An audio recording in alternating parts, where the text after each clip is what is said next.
पिछले प्रश्न के उत्तर में नियत और दानत की बात कही। शिक्षा वास्तव में नियत और दानत है, डिग्री नहीं है, विषयों का ज्ञान नहीं है, अच्छा जीना नहीं है।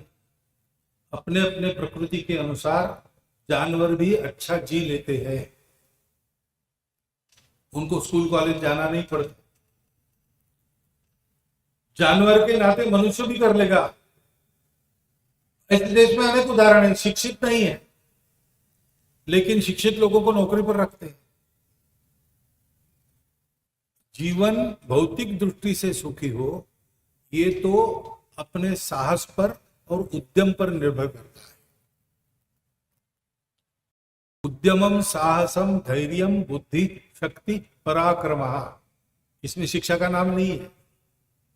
षडेते यत्र वर्तन्ते तत्र दैव सहायक। 6 गुण जिनके पास है भाग्य भी उनका साथ देता है। मनुष्य को शिक्षा क्यों चाहिए? मनुष्य को शिक्षा इस पशु प्रवृत्ति से ऊपर उठकर वास्तविक मनुष्य बनने के लिए चाहिए। और इसलिए शिक्षा में जो शिक्षित व्यक्ति है वो प्रामाणिक होना चाहिए, पारदर्शी होना चाहिए।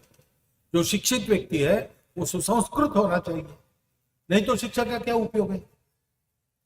इसका जब विस्मरण होता है और सारी बातें कमर्शियल विचार से चलती है तब फिर ऐसे मिसहैप्स होते हैं।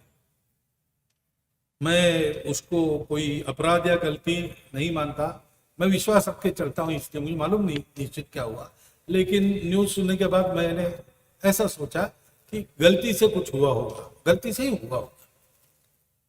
परंतु इस निमित्त ये तो प्रश्न आता ही है कि हमारे शिक्षा जगत में इन बातों की शिक्षा होती है क्या?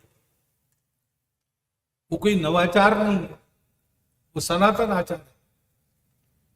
अब नए सिरे से जगत ने सीखा ईमानदार, ऐसा नहीं है। ईमानदारी की कथा जितनी बेईमानी की कथाएं हैं उतनी ही प्राचीन है। 2 प्रवृत्तियां हैं, इसमें जो सत प्रवृत्ति है उसकी ओर समाज जाए, ऐसी शिक्षा घरों में, विद्यालयों में और समाज के वातावरण से नई पीढ़ी को मिलनी चाहिए। तो ये सारी बातें ठीक होती है। और ये जिनको करना है उनको पहली बात है इसका उदाहरण बनना पड़ता है। पर उपदेश कुशल बहुतेरे लोग परिवर्तन नहीं ला सकते। महात्मा गांधी जी ने कहा, be the change that you want to bring about. जो परिवर्तन आप लाना चाहते हो खुद वो परिवर्तन बनो, वो बनना पड़ता है। और जिनमें परिवर्तन लाना चाहिए उनके बारे में केवल प्रेम का ही भाव होना चाहिए। वो गड़बड़ हो गए हैं, नीचे गिर गए हैं, ऐसे होने के बाद भी उनके प्रति घृणा नहीं होनी चाहिए, तिरस्कार नहीं होनी चाहिए।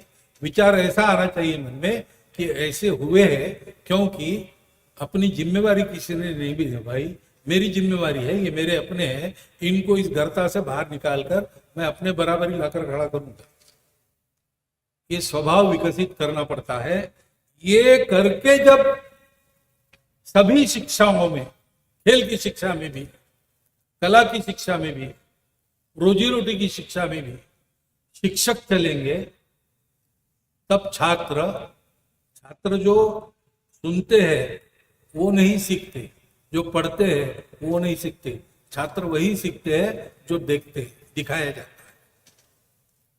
तो इसका दर्शन उनको कराने वाले शिक्षक चाहिए, उनके आप्त बनने वाले, उनके स्तर पर जाकर वहां से उनको ऊपर उठाने वाले ऐसे शिक्षक चाहिए। वो जहां जहां होंगे, जितनी मात्रा में होंगे, उतनी शिक्षा की एक अच्छी परिणाम वाली नई पीढ़ी तैयार होगी। तो हमको वहां परिवर्तन लाने के लिए पहले शिक्षकों को सिखाना पड़ेगा।